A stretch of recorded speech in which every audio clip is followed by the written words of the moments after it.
Chapter 18, Fliss. No. What is this dribble? Ben understands me at a profound level. He thinks it's destiny, and I do too. We made so many plans for our future. He wants to do all the same things that I do. We'll probably end up living in France in GITE. I click briskly through the next 3 texts with mounting dismay.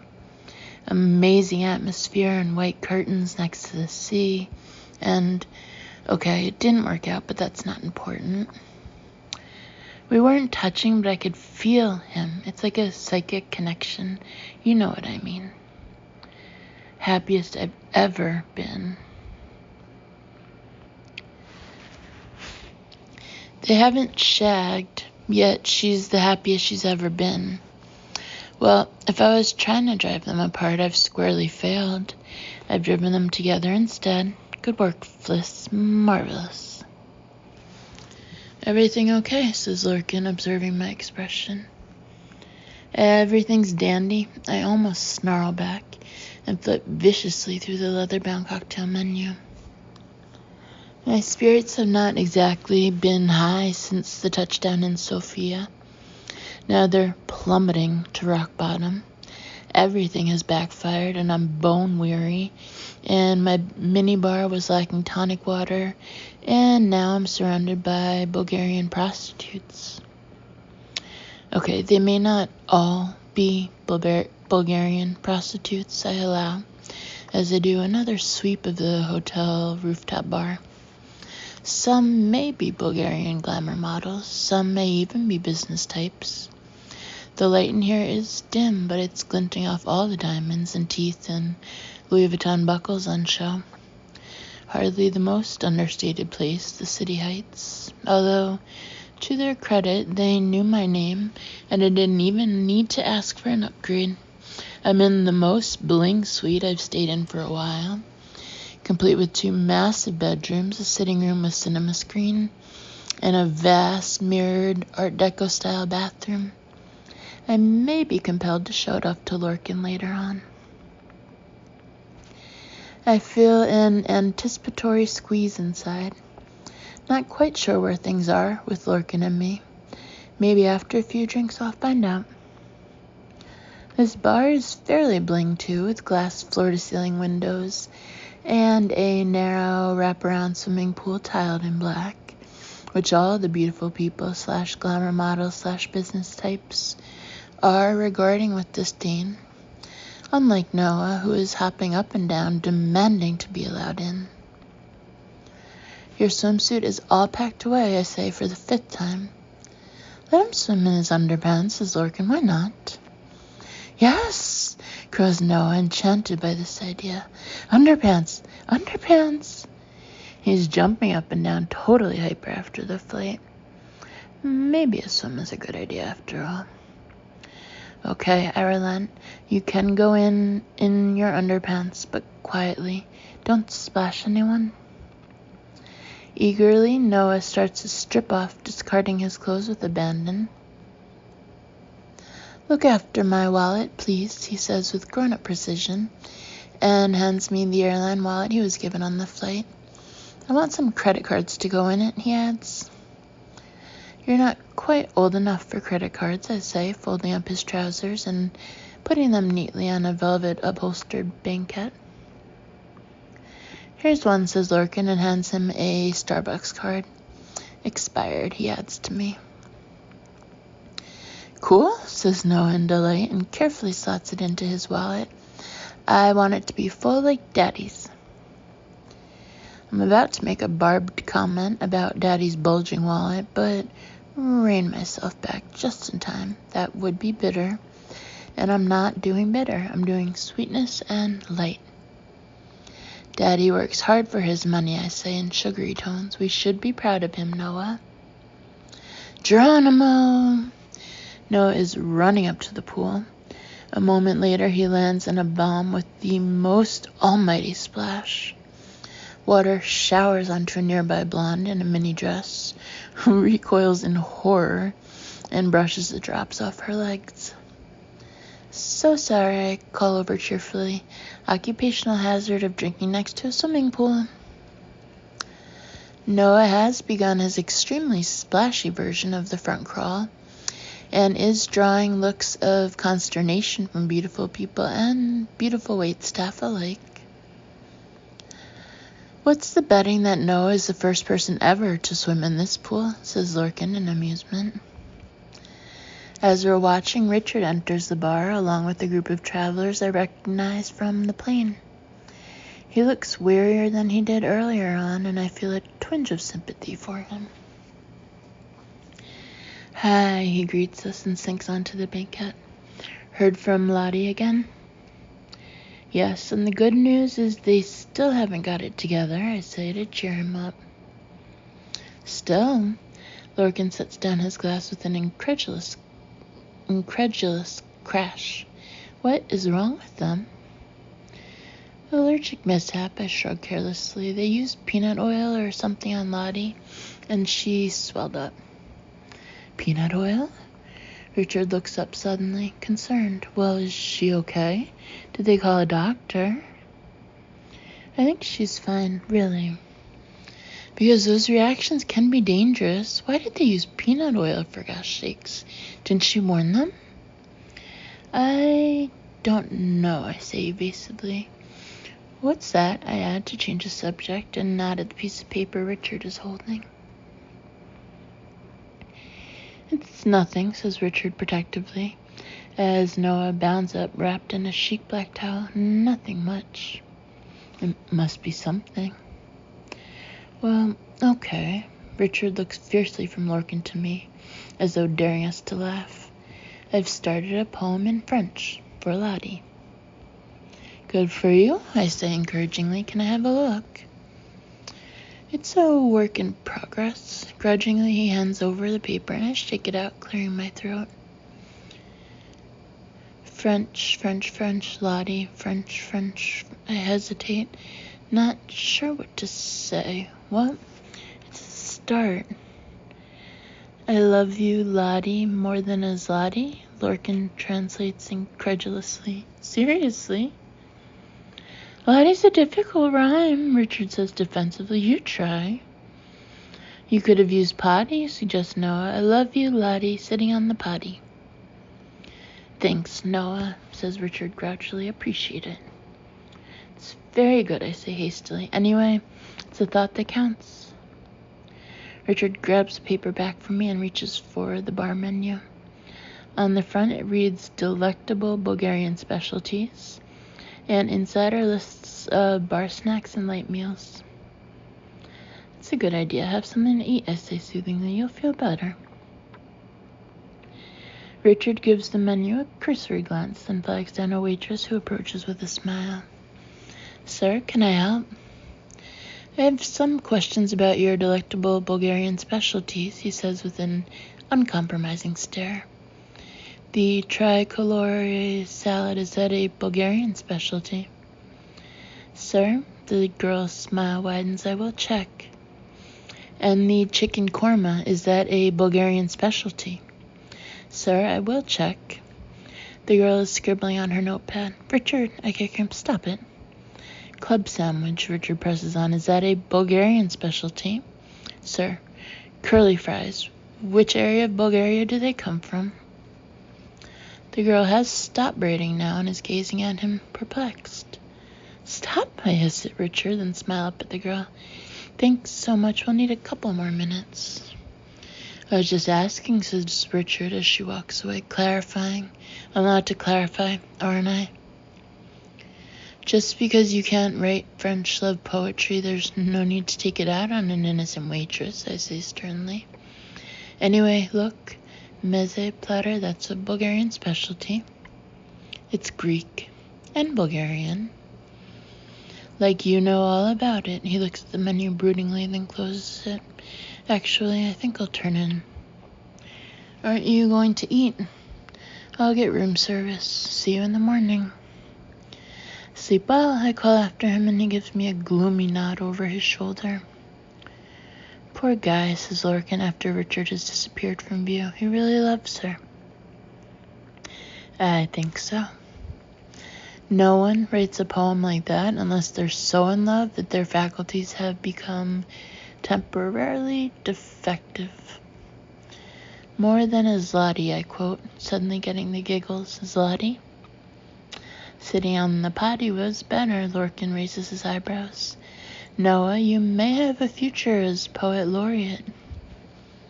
Noah bounds off to leap back into the swimming pool, and we both watch him splashing around for a moment. Nice kid, says Lorcan, bright, well-balanced. Thanks, I can't help smiling at the compliment. Noah is bright, although well-balanced I'm not so sure about. Do well-balanced kids boast about their fictitious heart transplants? He seems very happy. Lorcan takes a handful of peanuts. Was custody amicable? At the word custody, my internal radar springs into action, and I feel my heart automatically start to pound, ready for battle. My body is flooding with adrenaline. I'm fingering my memory stick nervously. I have speeches lined up in my head, long, erudite, scathing speeches. Also, I want to punch someone. Only some of my friends have had fairly torrid times with custody battles, Lorcan adds. Right? I'm trying to achieve composure. Right, I bet. Torrid, I want to exclaim. You want to hear about torrid? But at the same time, Barnaby's voice is ringing in my ears like the chime of a warning bell. You said whatever you did, you wouldn't end up bitter. But you haven't suffered, says Lorcan. Not at all. From nowhere I've mustered the most relaxed, serene smile. Actually, it's all been very easy and straightforward and quick. I add for good measure. Very quick. You're lucky. Very lucky, I nod. So lucky. And you and your ex get on? We're like this. I cross my fingers. You're incredible, says Lorcan in marveling tones. Are you sure you want to be divorced from him? I'm just super glad he's found happiness with another woman. I smile yet more sweetly. My ability to lie is unnerving even to myself. Essentially, I'm saying the diametric opposite of the truth. It's almost a game. And do you get on with his new partner? Love her. And does Noah? It's like one big happy family. Would you like another drink? No, I'd hate one. Abruptly, I remember that Lorcan doesn't know we're playing the game. I mean, love one, I amend. As Lorcan summons a waiter, I eat a couple of nuts and try to come up with more divorce-related lies. But even as I'm composing them, we all play table tennis together. Daniel's naming his new baby after me. My head is buzzing. My fingers are fiddling at the memory stick with more and more agitation. I don't like this game anymore. My inner good fairy is losing her glow. The bad fairy is barging in and wants to have a say. So, your husband must be a great guy, says Lorcan after he's given our order, for you two to have such a special relationship. He's a star, I nod, my teeth gritted. Must be. He's just so thoughtful and kind. I'm clenching my fists by my sides. He's such a charismatic, charming, unselfish, caring. I break off. I'm panting. There are actual stars in front of my eyes. Complimenting Daniel is bad for my health. I can't do it anymore. He's It's like a sneeze. It has to come out. Bastard. There's a slight pause. I can see some men at a nearby table looking over with interest. A bastard in a good way? Hazards Lorcan, or... Oh, he sees my face. I lied. Daniel is the biggest nightmare that any divorced wife has had to put up with. And I'm bitter, okay? I'm bitter. Just saying it is a relief. My bones are bitter. My heart's bitter. My blood is bitter. Something occurs to me. Wait. You've had sex with me. You know I'm bitter. There's no way he couldn't have picked that up from our night together. I was fairly tense. I think I swore a lot. I wondered. Lorcan tilts his head affirmatively. Was it when I shouted, "Screw you, Daniel," just as I came? I can't help cracking, then lift a hand. Sorry. Bad taste joke. No apology needed. Lorcan doesn't even blink. The only way to survive a divorce is to tell bad taste jokes. What do you do if you miss your ex-wife? Take better aim next time. Why is divorce so expensive? I automatically counter, because it's worth it. Why do divorced men get married again? Bad memory. He waits for me to laugh, but I'm lost in thought. My adrenaline tidal wave has ebbed away, leaving behind the detritus of old familiar thoughts. The thing is, I rub my nose hard. The thing is, I haven't survived my divorce. Wouldn't survival imply I'm the same person I was before? So who are you now? Says Lorcan. I don't know, I say after a long pause. I feel scalded inside like third-degree burns, but no one can see them. Lorcan winces but doesn't reply. He's one of those rare people who can wait it out and listen. I started to wonder if I was going mad, I say, staring into my glass. Could Daniel really see the world that way? Could he really be saying those awful things? And could people be believing him? And the worst thing is, no one else is in it with you. A divorce is like a controlled explosion. Everyone on the outside is okay. Everyone on the outside, Lorcan nods vigorously. Don't you hate those people? Telling you not to think about it. Yes, I nod in recognition and saying, be positive. At least you haven't been horribly disfigured in an industrial accident. Lorcan bursts into laughter. You know the same people I know.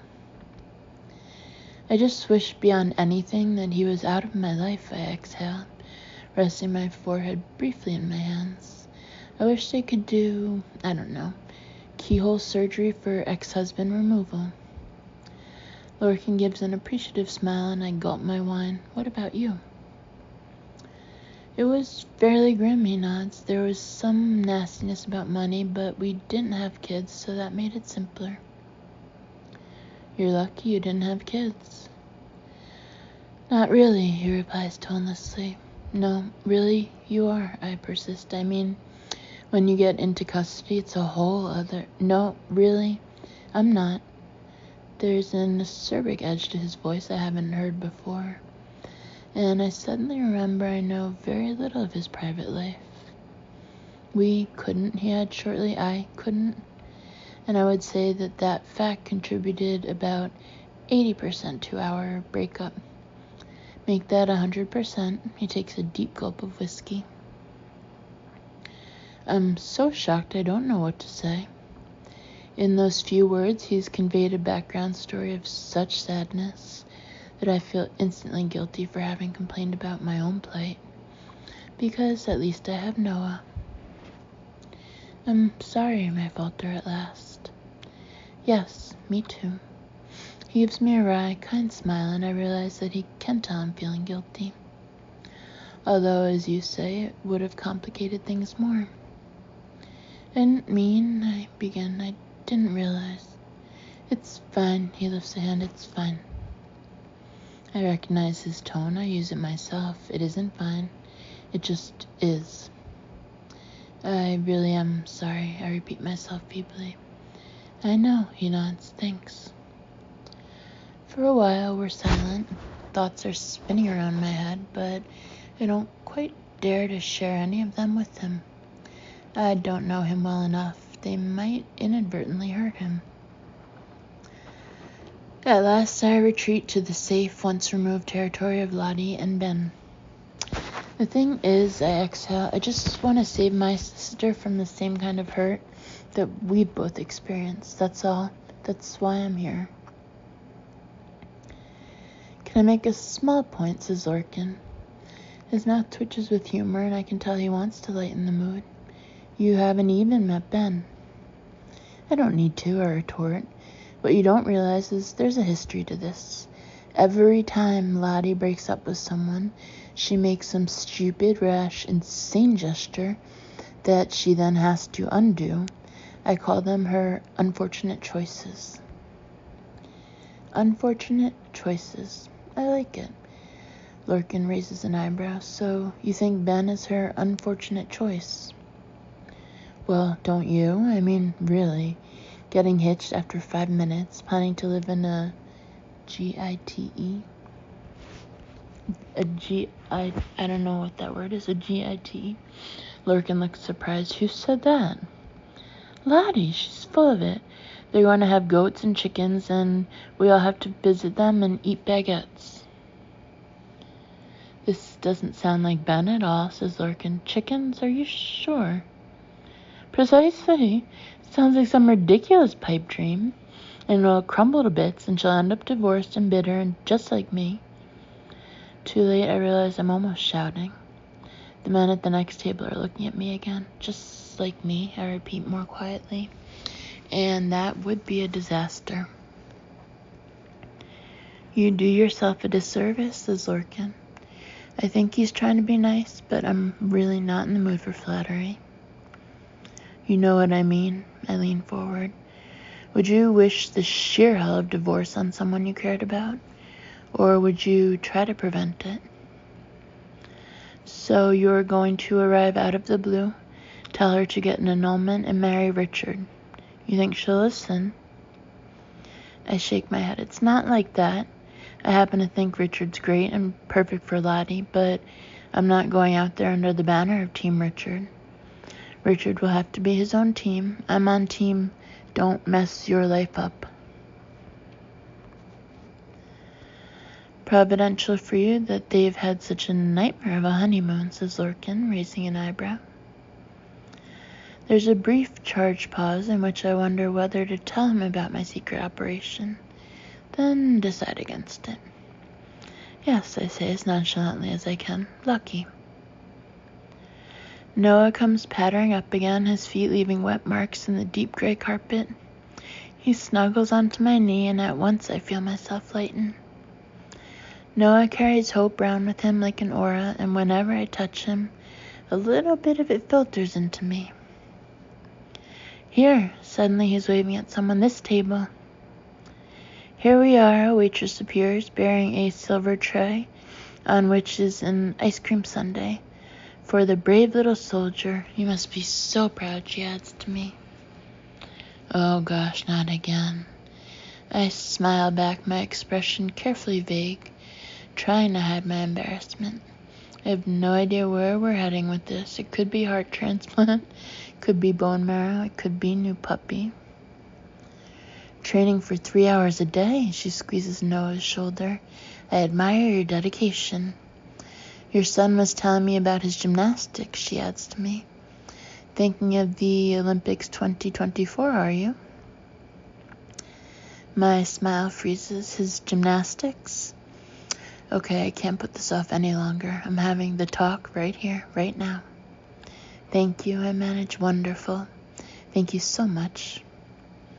As soon as the waitress has disappeared, I turn to Noah. Darling, listen to me. This is important. You know the difference between truth and lies, don't you? Yes, Noah nods confidently. And you know that we mustn't tell lies.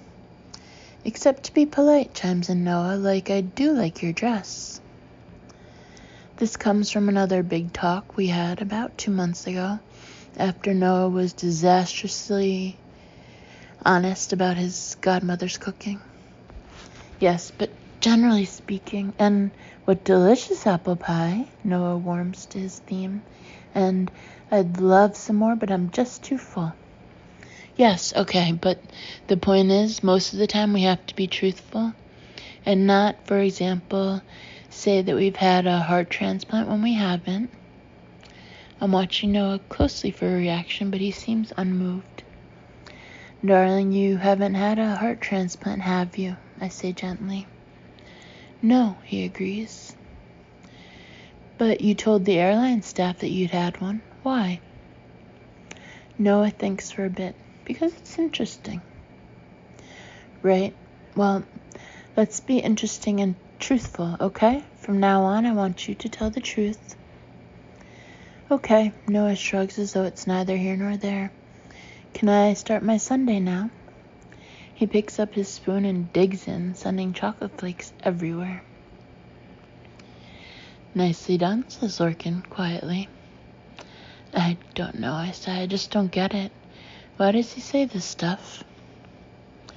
Big imagination, Lorcan shrugs. I wouldn't worry, you're a good mother. He adds, so matter-of-factly that I wonder if I misheard. Oh, I don't quite know how to react. Thanks. And you're like a mother to Lottie too, I'm guessing? He's pretty perceptive, this Lorcan. I nod. Our own mother didn't do a great job. I've always had to watch out for her. Makes sense. Do you get it? I look up, suddenly wanting to hear his true opinion. Do you understand what I'm doing? Which bit? All of it. I spread my arms wide. This? Trying to save my sister from the biggest mistake of her life. Am I right or am I insane?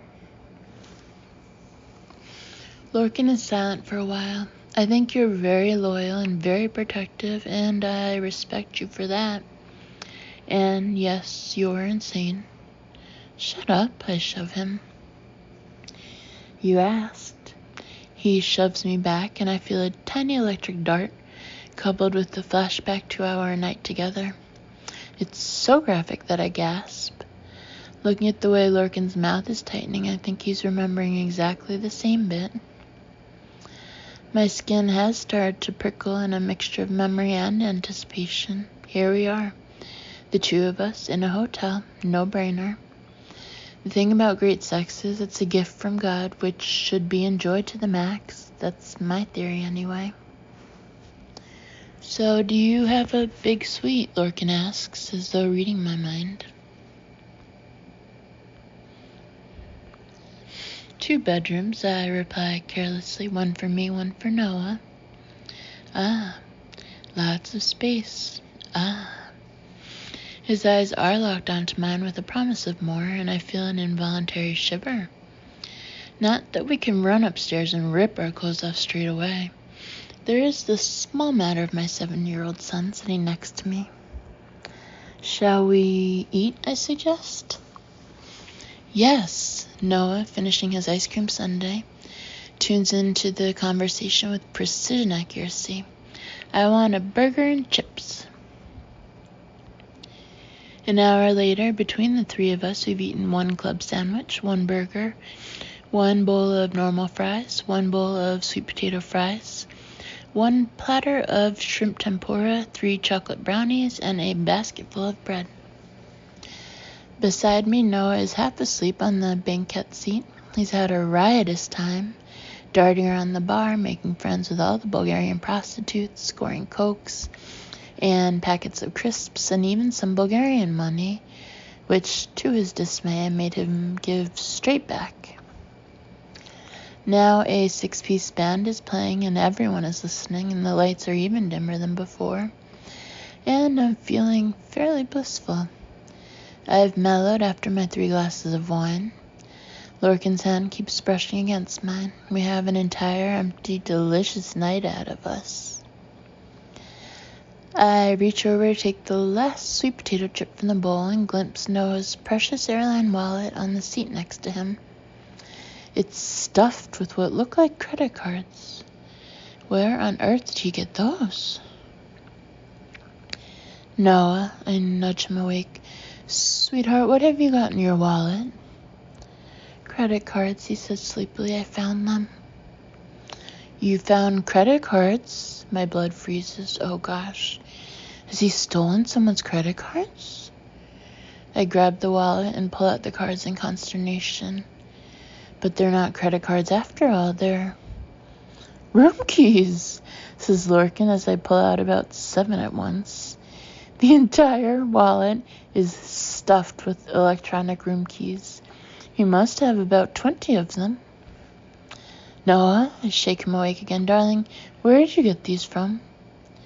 I told you I found them, he says resentfully. People put them down on tables and things. I wanted some credit cards for my wallet. His eyes are already cozy again. I look up at Lorcan, my hands full of room keys, played out like playing cards.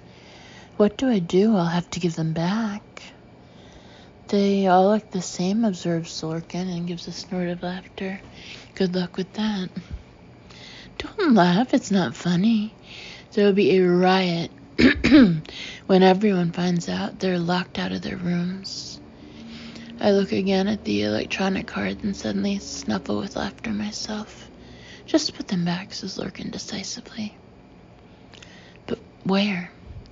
I look around the tables of smartly dressed, beautiful people, all enjoying the band, oblivious to my agitation. I don't know whose key is whose, and I can't find out without going to the front desk. Here's the plan, says Lorcan decisively. We'll scatter them around the room like Easter eggs. Everyone's watching the band, no one will notice. But how will we know whose key is whose? They're identical. We'll guess. We'll use our psychic powers. I'll take half, he adds, and starts grabbing key cards out of the wallet. Slowly, cautiously, we get to our feet. The lights are dim and the band is playing a Coldplay song and no one turns a hair. Lorcan walks authoritatively toward the bar, leans slightly to his left, and deposits a key card on a bar table. Sorry, I hear him say, charmingly lost my balance. Following his lead, I approach another group, pretend to look at a light fitting, and drop 3 cards down onto the mirrored surface of the table. The sound of them landing is covered by the band, and no one even notices. Lorcan is planting cards on the main long bar, moving along quickly, deftly reaching between bar stools and behind backs. You dropped this, I think, he says, as a girl turns a questioning face to him. Oh, thank you. She takes the card from him and my insides curdle. I am half appalled and half delighted at what feels like the most massive prank. There's no way that's the key to her room. There are going to be some very angry guests later on. Now Lorcan is up near the stage, leaning right over a blonde lady and blatantly flipping a key card onto her table. He meets my eye and winks at me. And I want to laugh. I get rid of my remaining cards as quickly as I can and hurry back to Noah, who is now fully asleep. I summon a waiter and quickly scribble a signature on our bill, then hoist Noah into my arms and wait for Lorcan to join us. If I'm found out, my name will be Mud, I murmur. In Bulgaria, points out Lorcan, population 7.5 million. That's like your name being Mud in Bogota. Well, I wouldn't want my name to be Mud in Bogota either. Why not? Maybe it is already. Have you been to Bogota? Yes, as it happens, I inform him, and I can tell you my name is not Mud there. Maybe they were being polite. This conversation is so ridiculous I can't help smiling. Come on then, let's escape before we get attacked by angry key holders. As we walk out of the bar, Lorcan holds out his arms. I'll carry Noah, I feel like he looks heavy. Don't worry, I smile automatically. I'm used to it. Doesn't mean he's not heavy. Well, okay. It feels odd handing over Noah to Lorcan, but the truth is I do have a dodgy shoulder, and it is a bit of a relief. We reach our suite, and Lorcan carries Noah straight to his bed. He's so sound asleep he doesn't stir. I remove his shoes, but nothing else. He can clean his teeth and put his pajamas on tomorrow night if he wants to. I turn off Noah's light and head to the door, and for a moment, Lorcan and I stand there together, for all the world like 2 parents. So, says Lorcan at last, and a luscious anticipation starts to grow within me again. I can feel an internal limbering up, that little dance of muscles yearning to be used. I'm doing better than Lottie on the shag front flashes through my mind, giving me a pinch of guilt. But only a small one. It's all for the best. She can have another honeymoon another time. drink? I say, not because I really want one, but to prolong the moment. This suite is the perfect setting for a shag fest. What with all the smoky, sexy mirrors and soft, sensual rugs and the fake open fire flickering in the grate. There are also several conveniently placed pieces of furniture which I've already eyed up. When I've poured Lorcan a whiskey, I sit down with my own glass of wine on an amazing creation of a chair. It's made of deep purple velvet with wide roll-top arms and a deep seat, and an erotic swoop to its back. I'm hoping that I strike quite a figure as I lean provocatively on one of the arms and allow my dress to ruck up. There's a delectable, urgent pulsing deep inside me. But still, I'm not going to hurry anything. We can talk first. Parentheses, or just stare at each other with desperate want. Also good, close parentheses. I wonder what Ben and Lottie are up to. Lorcan breaks the silence. Presumably not. He shrugs significantly. No. Poor guys. Whatever you think, it's the worst luck for them. I guess, I say non-committally and sip my wine. I mean, no sex on your honeymoon. Terrible, I nod. Poor them. And they'd waited, hadn't they? His face crinkles in remembrance. Jesus, you'd think they'd shag in the loose and just have done with it. They tried, but they got caught. No way. He looks at me startled. You serious? At Heathrow in the business class lounge. Lorcan throws back his head and roars with laughter. I'm going to rib Ben about that. So your sister fills you in on everything, does she? Even her sex life? We're pretty close. Poor girl, foiled even in the Heathrow loose. It's the worst luck. I don't answer at once. The wine I'm drinking is stronger than the stuff I drank downstairs, and it's going to my head. It's tipping me over the edge. My head is a bit of a maelstrom. Lorcan keeps talking about bad luck, but he's wrong. Luck has nothing to do with it. Ben and Lottie have not consummated their marriage because of me, because of my power. And suddenly I feel the urge to share this with him. Not so much luck. I let the word trail in the air, and sure enough, Lorcan picks up on it at once. What do you mean? It's not chance that Ben and Lottie haven't done it yet. It's design, my design. I've been in charge of the whole thing. I lean back proudly, feeling like the queen of remote control, honeymoon fixing, all-powerful in my empress's chair. What? Lorcan looks so taken aback I feel another twinge of pride. I have an agent helping me on the ground, I clarify. I issue commands, he carries them out. What the hell are you talking about, agent? A member of staff at the hotel. He's been making sure that Ben and Lottie don't get it together till I get there. We've been acting as a team, and it's worked. They haven't. But how? What? He rubs his head, baffled. I mean, how do you stop a couple from having sex? Gosh, he's slow. Easy. Mess with their beds, spike their drinks, stalk them everywhere they go. Then there was a peanut oil massage. That was you? He looks thunderstruck. It was all me. I orchestrated everything.